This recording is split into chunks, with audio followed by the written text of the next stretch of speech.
Is പക്ഷേ നമ്മൾ ഇപ്പോൾ പലവട്ടം ചർച്ച ചെയ്യുന്നു. ഇലക്ഷൻ്റെ മുമ്പിൽ പലവട്ടം നമ്മൾ ഈ ഇലക്ഷനെ സംബന്ധിച്ച് ചർച്ച ചെയ്തു. തദ്ദേശ സ്ഥാപനങ്ങളുടെ തെരഞ്ഞെടുപ്പിന് ശേഷം നമ്മൾ ചർച്ച ചെയ്തതാണ്.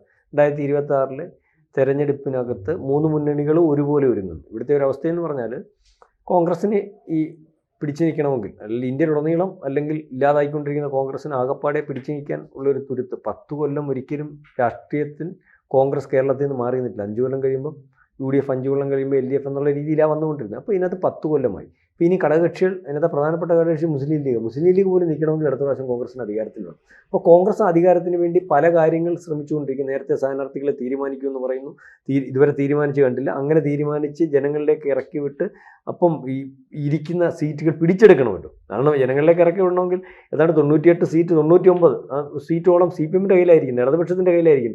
ഈ സീറ്റിനകത്ത് അല്ലെങ്കിൽ ആ സീറ്റുകൾ പിടിച്ചെടുത്താലേ അധികാരത്തിൽ വരാൻ പറ്റുള്ളൂ. 22 നിൽക്കുന്നതിനകത്തു നിന്ന്, അല്ലെങ്കിൽ 40 അവർ ഒന്നിച്ച് നിൽക്കുന്നതിനകത്തു നിന്ന് 60 അല്ലെങ്കിൽ 30 സീറ്റോളം പിടിച്ചു വരണമെങ്കിൽ ആ 30 സീറ്റിൽ കടന്നു കയറണം, തോൽപ്പിക്കണം. അതായത് ജനപ്രതിനിധികളായിട്ട് വൃത്തിയായിട്ട് ജനങ്ങൾക്കിടയ്ക്ക് നിൽക്കുന്ന ജനപ്രതിനിധികളാണെങ്കിൽ അവരെ തോൽപ്പിക്കുന്ന പ്രയാസമാണ്.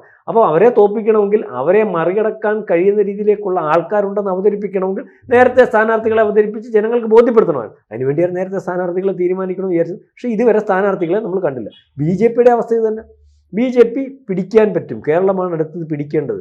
ഒരുപക്ഷെ ഈ 4 സംസ്ഥാനങ്ങളിലേക്ക് ഇലക്ഷൻ വരുമ്പോൾ കേരളത്തിൽ ഇല്ല BJP, തമിഴ്നാട്ടിൽ പ്രയാസമാണ് BJP, പശ്ചിമബംഗാൾ അധികാരത്തിൽ വരാൻ ശ്രമിക്കുന്നെങ്കിലും അടുത്ത പശ്ചിമബംഗാളാണെന്ന് പറയുമ്പോഴും അവിടെ നമുക്ക് മത്സരത്തിന് ശേഷമേ പറയാൻ പറ്റത്തുള്ളൂ. പോണ്ടിച്ചേരിയിലെ അവസ്ഥ വ്യത്യസ്തമല്ല. അതായത് BJPക്ക് ഈ 4ഇടത്തും മത്സരം തന്നെയാണ്. അതൊക്കെ അവർക്ക് റിസൾട്ട് ഉണ്ടാക്കേണ്ടതുമായിട്ടുണ്ട്. അവർക്ക് റിസൾട്ട് ഉണ്ടാക്കിയില്ലെങ്കിൽ ഇനിയും കാത്തിരിക്കേണ്ടി വരും. അതായത് ഇവിടെ BJPക്ക് ത്രട്ടുള്ള സ്ഥലങ്ങൾ. അപ്പം ഇതിനകത്ത് കേരളത്തിനകത്താണ് ഇപ്പം ഈ പറഞ്ഞതിനകത്ത് പശ്ചിമബംഗാൾ കഴിഞ്ഞാൽ കുറച്ച് സാധ്യതയുള്ളത്, അല്ലെങ്കിൽ ഇപ്പം അതിന് സാധ്യത ലിസ്റ്റിലേക്ക് വരുന്നു. ഒരു 3ാം ഫൈറ്റിന് BJP എത്തിച്ചേരും. തിരുവനന്തപുരത്ത് ഉൾപ്പെടെയുള്ളത് BJP ത്രികോണ മത്സരത്തിലേക്ക് പോകുന്നു, അല്ലെങ്കിൽ അങ്ങനത്തെ കാര്യങ്ങൾ. അപ്പോൾ BJP സ്ഥാനാർത്ഥികളെ തീരുമാനിക്കണം എന്നുള്ള രീതിയിലേക്ക് വരികയും, അല്ലെങ്കിൽ BJP ഇതുവരെ നമ്മൾ സ്ഥാനാർത്ഥികൾ പ്രഖ്യാപിച്ചു കണ്ടില്ല. ആദ്യഘട്ടത്തിലെ 35ഓളം ഫസ്റ്റ് ക്ലാസ് സീറ്റുകൾ അല്ലെങ്കിൽ 40ഓളം സീറ്റുകൾ അവർക്ക് ജയിക്കാൻ പറ്റുന്നതുകൊണ്ട് ജയിച്ചിരിക്കും. തിരുവനന്തപുരത്തെ കൂട്ട് അവിടുത്തെ സ്ഥാനാർത്ഥികളെ നേരത്തെ തീരുമാനിച്ച്, ജനങ്ങൾക്ക് താല്പര്യമുള്ളവരെ തീരുമാനിച്ച്, അല്ലെങ്കിൽ ജനം പിടിച്ചെടുക്കാൻ പറ്റുന്ന ഒരു അവസ്ഥ തിരുവനന്തപുരം കോർപ്പറേഷൻ പിടിച്ചതുപോലെ എന്നുള്ള രീതിയിലേക്കാണ് അവർ പറയുന്നത്. പക്ഷേ അവിടെയും നമ്മൾ കഴിഞ്ഞ മാസം തന്നെ സ്ഥാനാർത്ഥികൾ വരുന്നത്, അവിടെയും നമ്മൾ വന്നില്ല. CPMൻ്റെ കാര്യം എന്ന് പറഞ്ഞാൽ വരട്ടെ, അതിന് അവർക്കും ഒരു പ്രാവശ്യം കൂടെ കിട്ടിയില്ലെങ്കിൽ ഈ പറയുന്നത് പോലെ പണ്ടത്തെ കൂട്ട് പാർട്ടിയെ പഴയതുപോലെ ഉരുത്തിരിച്ച് കൊണ്ടുപോകാൻ പറ്റുന്ന സെറ്റപ്പ് ഒന്നുമില്ല. അത്ര നേതാക്കന്മാരും ഒന്നുമില്ല. പണ്ട് പറയുന്നു അധികാരത്തിൽ വരാതിരിക്കുന്നതാണ് CPMന് ശക്തിപ്പെടാൻ സാധ്യത, അല്ലെങ്കിൽ അങ്ങനെ ആയിരിക്കുമ്പോഴാണ് CPM ശക്തിപ്പെടുന്നത്. ആ ഒരു അവസ്ഥയൊക്കെ ഇപ്പോൾ മാറിയിട്ടുണ്ട്.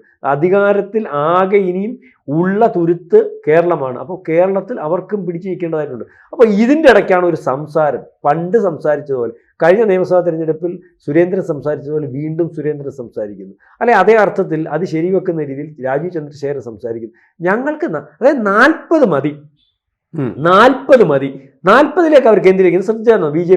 BJP 40-നകത്താണ് കേന്ദ്രീകരിക്കുന്നത്. തിരുവനന്തപുരം കോർപ്പറേഷൻ ആദ്യം മതി, അല്ലെങ്കിൽ ബാക്കിയുള്ളടത്തുള്ള മത്സരത്തിലല്ലാതെ. അപ്പോൾ ഈ 40 ഉണ്ടെങ്കിൽ ഞങ്ങൾക്ക് ഭരിക്കാൻ പറ്റുന്ന ഒരവസ്ഥയിലേക്ക് കാര്യങ്ങൾ പോകുന്നു എന്നുള്ള രീതിയിലേക്ക് വരുന്നു. അതായത് ഇതിനകത്ത് നമുക്ക് BJPയെ ഭയക്കേണ്ട കാര്യം, രാഷ്ട്രീയത്തിൻ്റെ കാര്യത്തിൽ അവർ രാഷ്ട്രീയമല്ലാത്ത രാഷ്ട്രീയ വിജയത്തിന് വേണ്ടി, അല്ലെങ്കിൽ BJPയുടെ താല്പര്യത്തിന് വേണ്ടി നമ്മൾ ഒരിക്കലും വിചാരിക്കാത്ത ഏത് ഇക്വേഷനും പോകും. മനസ്സിലാവുന്നുണ്ടോ? നമ്മൾ അതിനകത്ത് കാശ്മീരിൽ കണ്ട PDP എന്ന് പറഞ്ഞാൽ ഇപ്പോഴും അന്നും ഇന്നും എന്നും അവിടെ കൂടെ വയ്ക്കുന്നവർ പോലും പറയും പാകിസ്ഥാൻ്റെ ഭാഗമായിട്ട് സംസാരിക്കുന്ന, അല്ലെങ്കിൽ ഇന്ത്യക്കകത്ത് നിൽക്കുന്ന ഈ ഇന്ത്യയുടെ ഭാഗമല്ലാത്ത പാർട്ടിയാണ്. ആ പാർട്ടിയുടെ കൂടെ കാശ്മീർ ഭരിച്ചതാ BJP. ആരും ഉദ്ദേശിച്ചിട്ടില്ല. ഒരുപക്ഷെ ഓവൈസി പോലും കൂടത്തില്ല. അപ്പോൾ ഇവിടെ ഞങ്ങൾ ഭരിക്കും 35 ഉണ്ടെങ്കിൽ ഞങ്ങൾക്ക് 40ലേക്കാണ് കേന്ദ്രീകരിക്കുന്നത്. ഇതിനകത്ത് ഒരർത്ഥമില്ല. അതായത് സുരേന്ദ്രൻ പറയുന്നതിനകത്തൊരു കാര്യമുണ്ട്. BJP ചിലത് തീരുമാനിച്ചോ അധികാരത്തിൽ വരുന്നതിന് ശേഷം വേണ്ടി. അതായത് ഈ 40 കിട്ടിയാൽ പിന്നെ 30 വയസ്സാറേ, 30 പിന്നെ അവിടുന്ന് ഈ കിട്ടാത്തൊരവസ്ഥ വരുമ്പോൾ നമുക്കറിയാം അവിടുന്ന് ഇവിടുന്നൊക്കെ പലതും അടന്നു വരാൻ സാധ്യതയുണ്ട്. അതായത് ഇപ്പം ഇവിടെ നിലനിൽപ്പിൻ്റെ വിഷയം UDFൻ്റെ കൂട്ട് തന്നെ ഇനിയും ഭരണമില്ലാത്ത ഒരു അല്ലെങ്കിൽ രീതിയിലേക്ക് പോകാൻ പറ്റുന്ന അവസ്ഥ ഇല്ല. മുസ്ലിം ലീഗിൽ പിടിച്ചിരിക്കാൻ പറ്റത്തില്ല. മുസ്ലിം ലീഗ് നാളെ കാലത്തെ ഇവിടെ 40 സീറ്റ് BJPക്ക് കിട്ടുവാണ്. ഭൂരിപക്ഷമില്ലാതെ കോൺഗ്രസും അല്ലെങ്കിൽ മാർക്സിസ്റ്റ് പാർട്ടിയൊക്കെ നിൽക്കുന്ന, അല്ലെങ്കിൽ ഇടതുപക്ഷവും LDF UDF ഒക്കെ നിൽക്കുന്ന അവസ്ഥ വന്നാൽ വേണമെങ്കിൽ നല്ല രീതിയിൽ ചർച്ച നടത്തി, കാരണം ഏറ്റവും മുഖ്യമന്ത്രിയെ സ്ഥാനാർത്ഥി വേണമെങ്കിൽ തരാം. കാരണം ലീഗിന് ആവശ്യം എന്തോ, ലീഗിൻ്റെ ഒരു മുഖ്യമന്ത്രി അവർക്കൊരു സ്വപ്നമാണ്. അത് കൊടുക്കാൻ BJP തയ്യാറായാൽ അവിടുത്തെ ആൾക്കാരെ പറഞ്ഞു മനസ്സിലാക്കുന്നതിനും ലീഗിന് പ്രശ്നമില്ല. കാരണം നമുക്ക് മുഖ്യമന്ത്രി സ്ഥാനത്ത് തന്നെ അവൻ്റെ കൂടെ നിന്നിട്ട് തന്നോ, UDFിൻ്റെ കൂടെ നിന്നിട്ട് അല്ലെങ്കിൽ ചോദിക്കാൻ പറ്റുന്നുണ്ടോ? BJP തരാമെന്ന് പറഞ്ഞു, നമ്മളല്ലേ ഭരിക്കുന്നത്, BJP അതിൻ്റെ പുറകെ നിൽക്കുന്നല്ലേ, എന്താണ് കുഴപ്പം? ഈ രീതിയിലേക്കുള്ള ഒരു ഭരണം വേണമെങ്കിൽ കേരളത്തിൽ ഉരുത്തിരിക്കുക. അതായത് മൊത്തം രാഷ്ട്രീയ ഭാവി അല്ലെങ്കിൽ രാഷ്ട്രീയ സമവാക്യങ്ങളും അട്ടിമറിക്കുക. ആ രീതിയിലേക്കുള്ള ഒരു പോക്കാണോ BJPയുടെ അടുത്ത്? കേരളം ഞങ്ങൾ ഭരിക്കും ഉറപ്പാണെന്ന് പറയുമ്പോൾ അങ്ങനെ വല്ലതും ഉണ്ടോ സാറേ? ഈ 2026 കേരളത്തിൽ രാഷ്ട്രീയ സമവാക്യങ്ങൾക്ക് വ്യത്യാസമുണ്ടാകും. അത് വ്യതിയാനം ഉണ്ടാക്കുന്നത് പ്രധാനപ്പെട്ടത് BJPയുടെ വരവും BJPയുടെ സ്വാധീനവും BJP സൃഷ്ടിക്കുന്ന ത്രികോണ മത്സര സാധ്യതകളുമാണ്. അപ്പോൾ ത്രികോണ മത്സര സാധ്യതകളിലേക്ക് കേരളത്തെ കൊണ്ടുപോകാൻ കഴിഞ്ഞത് BJPയുടെ വിജയമാണ്. കഴിഞ്ഞ തദ്ദേശ സ്വയംഭരണ സ്ഥാപനങ്ങളിൽ അവർ ചെയ്ത ഒരു പ്രധാനപ്പെട്ട കാര്യം എന്ന് വെച്ചാൽ തിരുവനന്തപുരം മാത്രം ഫോക്കസ് ചെയ്തു. ആ ഫോക്കസ് ചെയ്ത ടാക്ടിക്സ് ശരിയായിരുന്നു എന്ന് പിന്നീട് റിസൾട്ട് വന്ന സമയത്ത് നമുക്കെല്ലാം മനസ്സിലായി. അങ്ങനെ BJP തിരുവനന്തപുരം കോർപ്പറേഷൻ പിടിച്ചു. ഇനി അതിൻ്റെ രീതികളിലൂടെ അവർ പോകുമ്പോൾ അവർക്ക് എവിടെയൊക്കെ പോകാനായിട്ട് പറ്റും എന്നുള്ളത് പ്രായോഗികമായിട്ടുള്ള തലത്തിൽ അവർക്ക് മനസ്സിലാക്കാനായിട്ട് അവരങ്ങനെ അത് പോവുകയും. ഇപ്പോൾ നമ്മൾ ചർച്ച ചെയ്യുന്നത് ഭയങ്കര ഹൈപ്പോത്തറ്റിക്കൽ കൺസെപ്റ്റിനകത്താണ്. കാരണം സുരേന്ദ്രനും രാജീവ് ചന്ദ്രശേഖരനും ഒക്കെ പറയുന്നത് 40 സീറ്റ് പിടിക്കും എന്നാണ് പറയുന്നത്. എനിക്ക് അതൊരിക്കലും മനസ്സിലായിട്ടില്ല. അല്ലെങ്കിൽ 40 സീറ്റ് അവർ പിടിക്കുമെന്ന് ഞാൻ ഒരിക്കലും കരുതുന്നില്ല. എൻ്റെ ഒരു കണക്കൂട്ടുകൾക്ക് അകത്ത് അവരുടെ ഒരു സഞ്ചാരം ഏതാണ്ട് 5 സീറ്റിനകത്ത് നിൽക്കാനായിട്ടുള്ള സാധ്യതകളാണ് നിലവിലുള്ളത് എന്നാണ് നമ്മൾ നോക്കുക. പക്ഷെ നമ്മളിപ്പോൾ ഇരുന്ന് സംസാരിക്കുന്ന പോലെയല്ല ഈ തെരഞ്ഞെടുപ്പിൻ്റെ ആ ഒരു പ്രത്യേക കാലമുണ്ട്, ഏതാണ്ട് 1 മാസക്കാലം. ആ സമയത്ത് സംഭവിക്കാവുന്ന സാധ്യതകൾ എന്താണെന്ന് നമുക്ക് പറയാൻ പറ്റില്ല. പലതരത്തിലുള്ള രൂപീകരണ പ്രക്രിയകളൊക്കെ നടക്കുകയും ഈ 40 സീറ്റ് എന്ന് പറയുന്നതിലേക്ക് ഇവർക്ക് എത്താൻ കഴിയുകയും ചെയ്താൽ തീർച്ചയായിട്ടും കേരളത്തിലെ ഏറ്റവും വലിയ ഒറ്റക്കക്ഷി എന്ന് പറയുന്നത് BJP ആണ്. 40 സീറ്റ് അവർ പിടിച്ച ഒറ്റക്കക്ഷി അവരാണ്. ഏറ്റവും വലിയ ഒറ്റക്കക്ഷി അവരായി കഴിഞ്ഞാൽ മന്ത്രിസഭ രൂപീകരിക്കാനായിട്ട് അവരായിരിക്കും ആദ്യം ക്ഷണിക്കേണ്ടി വരും. ആ സമയത്ത് നേരത്തെ പ്രശാന്ത് പറഞ്ഞതുപോലെ മുസ്ലിം ലീഗിന് ആ സമയത്ത് എനിക്ക് വന്നൊരു 25 സീറ്റെങ്കിലും കയ്യിലുണ്ടാകാൻ സാധ്യതയുണ്ട്. പിന്നെ ആരുടെ അടുത്തെങ്കിലും 5-6 സീറ്റ് സംഘടിപ്പിക്കൽ വളരെ എളുപ്പമുള്ളൊരു കാര്യമാണല്ലോ ശരിക്കും. കേരള കോൺഗ്രസ് ഉണ്ട്, കോൺഗ്രസ് തന്നെ ഉണ്ടല്ലോ. ആര് വേണമെങ്കിലും ആകാം. കാരണം ഇപ്പോൾ വേണമെങ്കിൽ CPM-ൽ നിന്നും വേണമെങ്കിൽ ആരും ആകാം. കാരണം ഇപ്പോൾ അങ്ങനെ ഒന്നും പറയാൻ പറ്റാത്ത സ്ഥിതിയാണ്. അങ്ങനെയാണല്ലോ നമ്മൾ പല CPM-കാരൊക്കെ പല സ്ഥലത്തൊക്കെ ഓടിക്കേറിയ കാഴ്ചയൊക്കെ നമ്മൾ കണ്ടാക്കണം. അപ്പോൾ അതുകൊണ്ട് എന്ത് സംഭവിക്കും എന്നൊന്നും നമുക്ക് പറയാനായിട്ട് പറ്റില്ല. അങ്ങനെ ഒരു രീതികൾ വന്നാൽ അവർ പറയുന്ന തരത്തിലുള്ള ഒരു ഭരണകൂടം അവർക്ക് രൂപീകരിക്കാനായിട്ട് കഴിയും. അവർക്ക് അത്ര ഉദ്ദേശമുള്ളൂ. കാരണം അവരങ്ങനെയാണ് എല്ലാ സ്ഥലത്തും അധികാരത്തിലേക്ക് വരുന്നത്. നമ്മൾ കണ്ട കാഴ്ചയാണ്.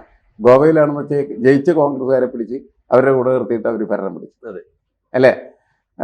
ഈ അടുത്ത കാലത്തൊക്കെയാണെന്ന് വെച്ച് കഴിഞ്ഞിട്ടുണ്ടെങ്കിൽ മഹാരാഷ്ട്രയിൽ അവരെന്ത് ചെയ്യുമെന്ന് വെച്ചാൽ ആദ്യം ശിവസേന അവരുടെ ഒപ്പം നിർത്തി അധികാരം പിടിച്ചതിന് ശേഷം പിന്നീട് പതുക്കെ ശിവസേനയെ കഷ്ണിച്ച് മുറിച്ച് കഷ്ണങ്ങളാക്കി മാറ്റി അവസാനം BJPയുടെ ഭരണമായ കാഴ്ച നമ്മൾ കണ്ടതാണ്. അത് അവിടുത്തെ സ്ഥിതി അതാണ്. ഇതുപോലെ തന്നെ ബീഹാറിൽ നിതീഷ് കുമാർ എന്ന് പറയുന്ന ആളെ പതുക്കെ കൂട്ടി നിർത്തി ഭരണം പിടിച്ചു. ഇപ്പോൾ ഇത്തവണ അധികാരത്തിലെത്തിയ സമയത്ത് അദ്ദേഹത്തിൻ്റെ കയ്യിലിരുന്ന ആഭ്യന്തരം അതെടുത്ത് മാറ്റി ആഭ്യന്തരമില്ലാത്ത മുഖ്യമന്ത്രിയായി താനിരുന്നു എന്ന് പറഞ്ഞു. ഇനി അധിക കാലം അദ്ദേഹത്തിന് ജീവിക്കാനായിട്ട് കഴിയില്ല എന്നുള്ള കണക്കൂട്ടിൽ അയാൾ മരിക്കുമോ മരിച്ചു പോയിക്കോട്ടെ എന്ന്. അധികാരം അവരുടെ കയ്യിൽ. എല്ലാ സ്ഥലങ്ങളിലും ഇങ്ങനെയാണ് അധികാരം പിടിക്കേണ്ടത്. അതിൻ്റെ ഏറ്റവും നല്ല ഉദാഹരണമാണ് പ്രശാന്ത് ചൂണ്ടിക്കാണിച്ച ജമ്മു കാശ്മീർ PDP ബന്ധം എന്ന് പറയുന്നത്. എത്രയോ ശക്തമായിട്ടുള്ള പാകിസ്ഥാൻ വാദികളാണ് PDP എന്ന് പറഞ്ഞിട്ട് അവരെ കെട്ടിപ്പിടിച്ച് ഭരിച്ച പാർട്ടിയാണ് BJP എന്ന്. അപ്പോൾ ആരുമായിട്ടും അവർക്ക് ഒരു സഖ്യമുണ്ടാക്കാൻ പ്രശ്നമല്ല. അവർക്കൊരു ലക്ഷ്യമുള്ളൂ. ആ സഖ്യം എന്ന് പറയുന്ന ചവിട്ടുപടിയായി അധികാരത്തിലെത്തുക, പിന്നീട് ഈ ചവിട്ടുപടി എടുത്ത് മാറ്റാം. എല്ലായിടത്തും അങ്ങനെ നടന്നുണ്ട്. ഇവിടെ മുസ്ലിം ലീഗിനും വേണമെങ്കിൽ അവരെന്ത് ചെയ്യും, ചവിട്ടുപടി ആക്കിക്കൂടായികയില്ല. കാരണം എപ്പോഴെങ്കിലും അതെടുത്ത് മാറ്റാൻ അവർക്ക് പറ്റും എന്ന് കൃത്യമായിട്ട് അവർക്കറിയാം. മാത്രമല്ല കേരളത്തിലെ ഈ സാമുദായിക ഇക്വേഷൻസ് ഒക്കെ പരിശോധിക്കുമ്പോൾ മുസ്ലിം ലീഗും അതേപോലെ തന്നെ ഈ ക്രൈസ്തവരൊക്കെ ഒന്നും ഇല്ലാതെ അവർക്കൂടെ എന്ത് ചെയ്യാൻ പറ്റില്ല. അതായത് മുസ്ലിം സമുദായവും ക്രൈസ്തവ സമുദായവും ഒക്കെ അവരുടെ കൂടെ ഇല്ലാതെ അവർക്കൂടെ ഭരണം നടത്താനായിട്ട് കഴിയില്ല. അപ്പോൾ അവരങ്ങനെയൊക്കെ ഏത് രീതിയിലും ഭരണത്തിലെത്തുക എന്ന് പറയുന്ന ഒരു രീതിയിലായിരിക്കും പോകുന്നത്. എന്നുവെച്ചാൽ പ്രശാന്ത് സംസാരിച്ചതിൻ്റെ ഒരു ഹൈപ്പോത്തറ്റിക്കൽ പൊസിഷൻ എന്ന് പറഞ്ഞാൽ BJPയുടെ പിന്തുണയിൽ കേരളത്തിൽ മുസ്ലിം ലീഗ് മുഖ്യമന്ത്രി ഉണ്ടാവും എന്നല്ലേ? അതെ അതെ അതെ, ആ സാധ്യതയാണ് അവർ തൽക്കാലം ഇപ്പോൾ അന്വേഷിച്ചുകൊണ്ടിരിക്കുന്നതെന്നാണ് നമ്മൾ മനസ്സിലാക്കേണ്ടത്. അതുകൊണ്ട് ഒരുപാട് മാറ്റങ്ങൾ അവർക്ക് ഉണ്ടാക്കാൻ പറ്റും. അവരുദ്ദേശിക്കുന്നത് കേരളത്തിൽ നിലനിൽക്കുന്ന എല്ലാവിധമായിട്ടുള്ള രാഷ്ട്രീയ സമവാക്യങ്ങളും തകർത്ത് തരിപ്പണമാക്കുക, സാമുദായിക സമവാക്യങ്ങളെ പോലും തകർക്കുക എന്നുള്ളതാണ്. അതിനുള്ള പരിപാടികളും നീക്കുപോക്കുകളാണ് അവരെന്ത് ചെയ്യുന്നത്, നടത്തിക്കൊണ്ടിരിക്കുന്നത്. അതാണ് അവരുടെ ഒരു പൊളിറ്റിക്കൽ ടാക്ടിക്സ് എന്ന് പറയും. കൂടുതൽ വാർത്തകളും വിശേഷങ്ങളും നിങ്ങളിലേക്ക് എത്താൻ ABC മലയാളം സബ്സ്ക്രൈബ് ചെയ്യുക, ബെൽ ബട്ടണും അമർത്തുക.